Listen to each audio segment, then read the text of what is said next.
How to change Netflix plan. Hey everyone, welcome back to our channel. In today's video, I'll guide you through the steps on how you can change a Netflix plan, so make sure to watch the video till the end.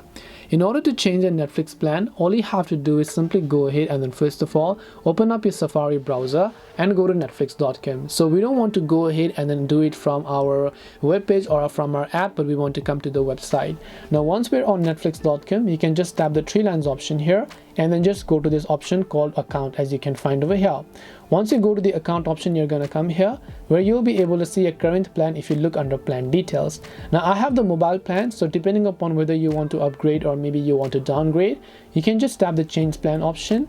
As you do that, select any of the other plan that you wish to change to and then just tap the continue option, and then you'll be able to change your plan. This way you'll be able to change the Netflix plan. Hope this video was very helpful to you guys. If it did help you, make sure to leave a like and subscribe to our channel. If you have got any more questions, feel free to also leave them down. Thank you for watching till the end and see you soon in our next video.